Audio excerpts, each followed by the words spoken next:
U പിയിൽ I love Muhammad എന്ന ഒരു സ്റ്റിക്കർ ബൈക്കിൽ പതിപ്പിച്ച യുവാവിന് 7,500 രൂപ യു പി പോലീസ് പിഴ ചുമത്തി എന്ന വാർത്തയാണ് ഇപ്പോൾ സോഷ്യൽ മീഡിയയിൽ ഒരു വൈറലായിക്കൊണ്ടിരിക്കുന്നത്. മുഹമ്മദ് എന്ന് പറഞ്ഞത് ഇസ്ലാമിൻ്റെ പ്രവാചകനാണ്, മുഹമ്മദ് നബി. അദ്ദേഹത്തിൻ്റെ പേരിൽ ഒരു സ്റ്റിക്കർ പതിപ്പിച്ചാൽ അതെങ്ങനെയാണ് വിവാദമാകുന്നത്? അത് മറ്റു മതസ്ഥർക്കുള്ളതുപോലെ തന്നെ അവൻ്റെ ഒരു അവകാശമാണ്. അവൻ്റെ ദൈവം, ക്രിസ്ത്യൻസ് ആണെങ്കിൽ തന്നെ ബൈക്കിൽ കുരിശിടാറുണ്ട്. കുരിശിട്ടതിൻ്റെ പേരിൽ അവരുടെ ബൈക്കിൽ ആരെങ്കിലും പിഴ ചുമത്താറുണ്ടോ? ഹിന്ദുക്കൾ അവരുടെ ചിത്രങ്ങൾ വയ്ക്കാറുണ്ട്. ഇതൊക്കെ ഓരോ മനുഷ്യരുടെയും അവൻ്റെ പൗരബോധത്തിൻ്റെ, അവൻ്റെ മൗലികമായ അവകാശത്തിൻ്റെ ഭാഗമാണ്.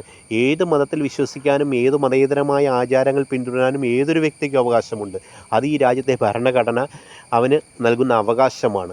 ആ അവകാശം പ്രകാരം അവൻ്റെ ഒരു പ്രവാചകൻ്റെ, അവൻ്റെ ഒരു ദൈവമായി അവൻ കരുതുന്ന അവൻ്റെ ഒരു വിശ്വാസത്തിൻ്റെ ഒരു അടയാളം അവൻ്റെ ബൈക്കിൽ പതിപ്പിച്ചാൽ അത് എങ്ങനെ കുറ്റകരമാകും?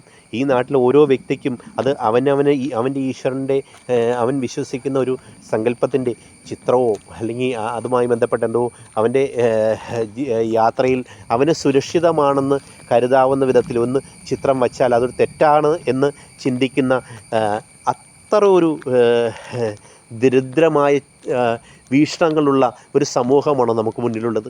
അത് വളരെ അപകടമാണ്. അത്ര അപക്വമായ ചിന്താഗതികളൊക്കെ വളരുന്നൊരു ഭാരതത്തിന് ഒരിക്കലും ചേർന്നതല്ല.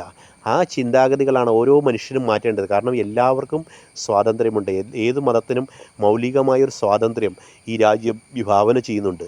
ആ ഒരു സ്വാതന്ത്ര്യമാണ് ഈ രാജ്യത്തിൻ്റെ നിലനിൽപ്പിന് എന്നും ആവശ്യം. എല്ലാ മതങ്ങളെയും തന്മയത്വത്തോടെ കാണുന്ന, എല്ലാ മതങ്ങളെയും സ്വീകരിച്ച ഒരു മഹത്തായ പാരമ്പര്യമാണ് നമ്മുടെ ഭാരതത്തിനുള്ളത്. ആ ഭാരതീയ സങ്കല്പം എന്ന് തന്നെ പറയുന്നത് ആ സമഭാവനയാണ്. അതിനൊന്നും ഒരിക്കലും കോട്ടം വരരുത് നമ്മുടെ രാജ്യത്ത്.